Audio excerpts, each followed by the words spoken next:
This is Wayne at Cave Creek, and today I'm going to bring a thought to you about an option for carrying a knife. Now, if you carry a backpack with a waist belt, like most of them do, and you're out in the field, or if you have a bulky jacket on during the winter time, you may find that getting at your sheath knife when you really need it is a very difficult thing to do. I found this to be the case, and I went to a very old idea that I saw with the Native Americans of the North American continent and the Eskimos.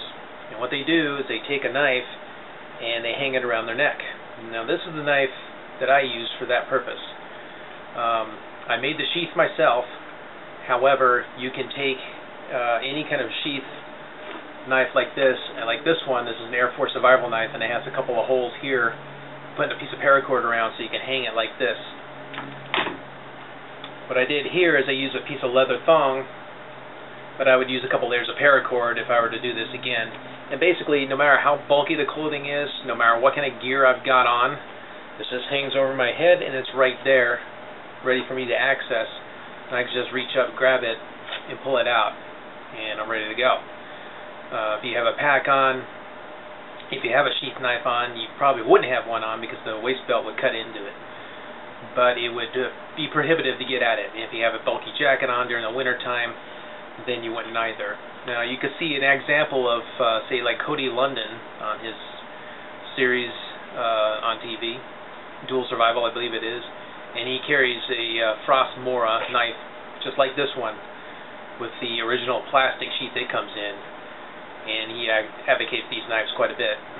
Now, about this knife, I got this from Smoky Mountain Knife Works. It doesn't look like much, but it's got a high carbon steel blade. This one's a laminated blade. I don't even know if they offer them anymore. I know on Smoky Mountain Knife Works they go for about $12-13, which is really cheap, but in this particular case it's a really excellent knife. This thing will take an edge. It's just a flat ground blade, which gives you strength. I've beaten this thing up really bad. I've just had to take a file and dress it down to make it look like it's good again, but it's got a nice clip point.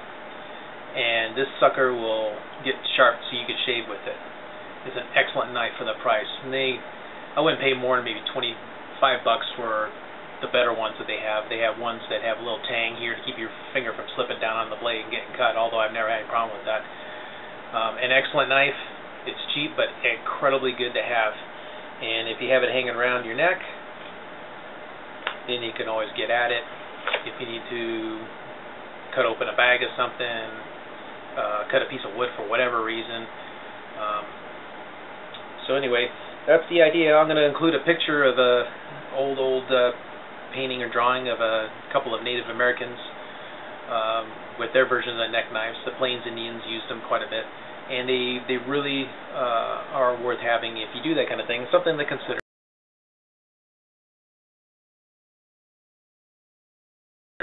There's a lot of different neck knives out there, by the way. If you Google it, you're going to find a lot of them that are in a combat configuration. And I don't know if that's your thing. That's fine.